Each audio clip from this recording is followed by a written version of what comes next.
Governor Romney is a patriotic American who's raised a wonderful family, and he has much to be proud of.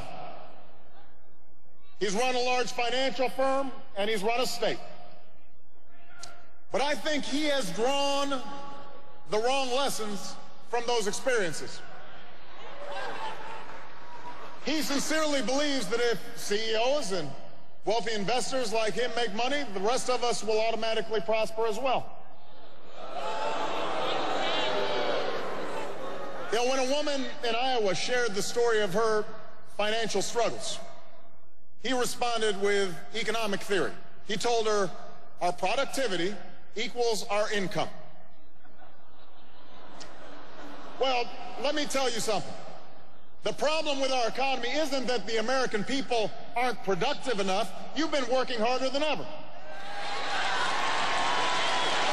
The challenge we face right now, the challenge we faced for over a decade is that harder work hasn't led to higher incomes. It's that bigger profits haven't led to better jobs. Governor Romney doesn't seem to get that. He doesn't seem to understand that maximizing profits by whatever means necessary, whether through layoffs or outsourcing or tax avoidance or union busting, might not always be good for the average American or for the American economy. Why else would he want to spend trillions more on tax cuts for the wealthiest Americans? Why else would he propose cutting his own taxes while raising them on 18 million working families? Why else would he want to slash the investments that have always helped the economy grow? But at the same time, stop regulating the reckless behavior on Wall Street that helped the economy crash. Somehow, he and his friends in Congress think that the same bad ideas will lead to a different result.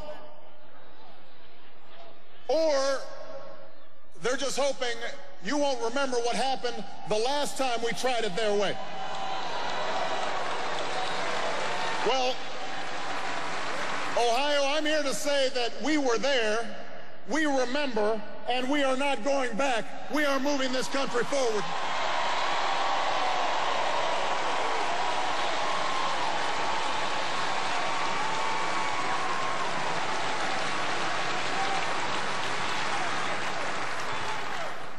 Look, we want businesses to succeed.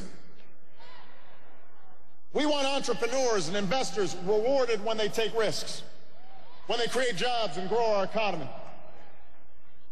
But the true measure of our prosperity is more than just a running tally of every balance sheet and quarterly profit report. I don't care how many ways you try to explain it. Corporations aren't people. People are people.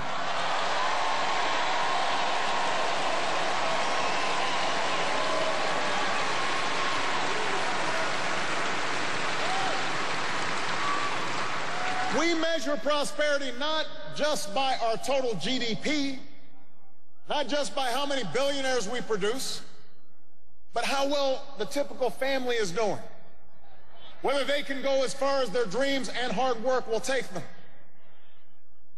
And we understand that in this country, people succeed when they have a chance to get a decent education and learn new skills. And by the way, so do the businesses that hire them, or the companies that they start.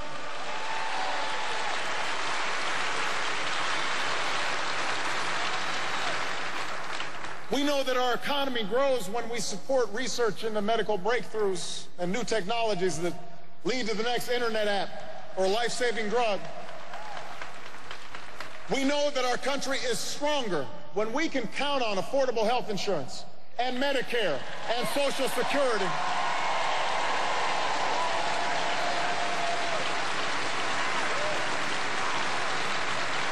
When we protect our kids from toxic dumping and mercury pollution, when there are rules to make sure we aren't taken advantage of by credit card companies and mortgage lenders and financial institutions, And we know these rules aren't just good for seniors or kids or consumers. They're good for business too. They're part of what makes the market work. Look, we don't expect government to solve all our problems, and it shouldn't try. I learned from my mom that no education policy can take the place of a parent's love and affection. As a young man, I worked with a group of Catholic churches who taught me that no poverty program can make as much of a difference as the kindness and commitment of a caring soul. Not every regulation is smart. Not every tax dollar is spent wisely. Not every person can be helped who refuses to help themselves. But that's not an excuse to tell the vast majority of responsible, hardworking Americans you're on your own. That unless you're lucky enough to have parents who can lend you money, you may not be able to go to college.